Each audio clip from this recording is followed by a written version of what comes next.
बहुमत के नजदीक नहीं, हम बहुमत के साथ जीत के आए हैं। सरकार का तो दिवालिया पिट गया, सरकार का तो कोई उम्मीदवार देखा जाए तो जीत के भी नहीं आया। जिनको कहीं सरकार में बैठे लोग अपना बता रहे हैं वो तो इंडिपेंडेंट है। इन्होंने जिनको कमल का फूल दिया था वो सारे हार गए, उनमें से एक भी नहीं जीत पाया। दूसरा, सरकार के जो साझेदारी में है जो लोग, उनका उनसे भी ज्यादा दिवालिया पीटे। जेजेपी वालों की तो मेरे ख्याल कहीं कोई जमानत भी नहीं बची। जो उनके समर्थित उम्मीदवार थे उनकी तो जमानत भी नहीं बच पाई। जो उनके बागी थे उनमें एक जीत करके आया। और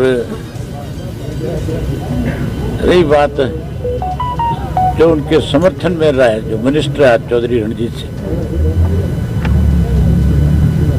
जो इस बात को लेकर के बहुत बारी बारी से ये कह रहे थे कि रानिया तो मेरा अपना हल्का है, हल्के वालों ने उनको उनकी औकात दिखा दी। एक भी आदमी सिंगल भी नहीं जीत गया उनका, जिसके लिए एडिट चोटी तक का जोर लगाया था, जिसको ये कह रहे थे कि राजकुमार नहीं मेरा गगन लड़ रहा है। अगर गगन लड़ता तो और ज्यादा बढ़िया नतीजा आता। लोगों ने राजकुमार को फिर भी खारिया में ये सोच के वोट दे दिया कि हमारा है, परिवार का है। अगर गगन लड़ता तो खारिया में कर्ण 2500 वोट से जीतता। फिर ये जो इनको 2000, 1800 वोट मिले हैं ये नहीं मिलता, ये साफ हो जाता। लोगों ने नकार दिया इनको पूरी तरह से। और जब भी जिला परिषद के चेयरमैन का चुनाव होगा, हमारी पार्टी की तरफ से हम जिसको अपना उम्मीदवार बनाएंगे वो चेयरमैन बनेगा। इन लोगों को अब लोगों से इस बात के लिए माफी मांगनी चाहिए कि हमने चुनाव के दौरान जिस किस्म का व्यवहार आप लोगों के साथ किया है वो हमारी एक बड़ी भूल थी। बड़ी हैरानी की बात है, इस चुनाव में भी लोगों को डराया धमकाया गया, पैसे का लालच दिया गया। और इस चुनाव में और भी बहुत सी बातें कही गई। अगर लोगों का फैसला इनको स्वीकार करना चाहिए, लोगों से माफी मांगनी चाहिए। और चौधरी रणजीत सिंह को तो अपने कैद के मुताबिक अब रानिया हल्के में जाना भी नहीं चाहिए। अब अगले कहीं चुनाव लड़ने के लिए किसी और हल्के की तलाश कर लेनी चाहिए। मैं पूरे प्रदेश के लोगों को इस बात के लिए आज बधाई देता हूं कि इस जिला परिषद के चुनाव में लोगों ने जहां जहां भाजपा के उम्मीदवार थे, तकरीबन हर डिस्ट्रिक्ट में भाजपा को और इसको जिसपा को आईना दिखाने का काम किया है। तकरीबन इनके उम्मीदवार जो है चुनाव हारे हैं। कहीं कोई जीता है वो इनकी वजह से नहीं, वो अपने भाईचारे की वजह से, अपनी काबिलियत की वजह से चुनाव जीत कर गया है। क्योंकि ये तो सिंबल छोड़ करके भाग गए थे, लेकिन फिर भी कई जगह सिंबल पे लड़े, वहां लोगों ने इनको आईना दिखाने का काम किया है। भारतीय जनता पार्टी को मैंने पहले भी एक बात आपसे कही थी। आदमपुर के चुनाव के बाद भाजपा के लोगों ने बहुत पीठ थपथपाई थी और ये कहा था कि अब 2024 हमारा है। मैंने कहा था कि आदमपुर चुनाव जो है वो भविष्य तय नहीं करेगा।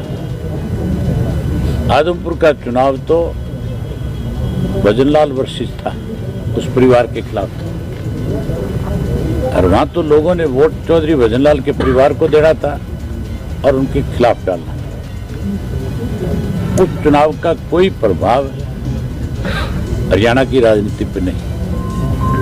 हरियाणा की राजनीति का रोड मैप अगर कोई तय करेगा तो जिला परिषद के चुनाव करेंगे, और इस जिला परिषद ने यह तय कर दिया कि अगली सरकार भाजपा और जसपा की नहीं तो सत्ता से बाहर हो जाएगी। अब तो लड़ाई हमारी और कांग्रेस की रहेगी। कांग्रेस में फूट है। अब लोग आने वाले समय में इंडियन नेशनल लोकदल पार्टी के साथ बड़ी संख्या में जुड़ेंगे और 2024 का भविष्य लोग इंडियन नेशनल लोकदल पार्टी में देख रहे हैं। इसी का नतीजा है कि सरसा जिला की 24 सीटें जो थी उनमें मैक्सिमम सीटें हमें जिता करके दी हैं। आने वाले समय में सरसा की पांचों सीट जो इंडियन नेशनल लोकदल पार्टी जीतेगी। लोकसभा के चुनाव में भी सरसा से लोकसभा का प्रत्याशी जो होगा वो हमारी पार्टी का जीत करके आएगा। इस बात की मोहर लोगों ने अभी लगाई है। टोटल वोट जब काउंट करोगे कौन कितने वोट कितने परसेंट किसको मिला है, उसमें आप देखोगे तो सबसे बड़ा परसेंटेज ऑफ वोट जो है वो इंडियन नेशनल लोकदल पार्टी का होगा, जिसको लोग कह रहे थे खत्म होगी। लोगों ने उनकी जाड़ चेप दी। अब की बात चिपकी कौन चिपकी जाड़ दी है। और भविष्य में आप देखना इनके साथ लोग किस तरह का बर्ताव इस प्रदेश में करेंगे। मैं एक बार प्रदेश की जनता को इस बात के लिए आपके माध्यम से बधाई देता हूं कि आपके फैसले बहुत अच्छे थे। आपने समय रहते सरकार को आईना दिखाया, आप जीते, आपको इसके लिए बहुत बहुत बधाई है। सर, आम आदमी पार्टी के 6 उम्मीदवार जीते हैं सिरसा से, क्या वो विकल्प माना जाए हरियाणा में दूसरा? अब कल पता लगेगा टोटल नतीजों का कि किसके कितने जीत करके आए सिंबल में, उसके बाद तय होगा। ये भी जो यहाँ जो आम आदमी के नाम पे जीते हैं, इन सब से हमारे बहुत पुराने रिश्ते हैं। अब हर कार्यकर्ता का मन करता है चुनाव लड़ने में, लेकिन सिंबल सबको नहीं दिया जा सकता, सिंबल किसी एक को ही दे सकते हैं। ये जो साथी जीत के आए हैं, मैं कह रहा हूं जिस दिन चेयरमैन का चुनाव होगा उस दिन आप देखना मैक्सिमम लोग हमारे साथ खड़े नजर आएंगे। मेरा सबसे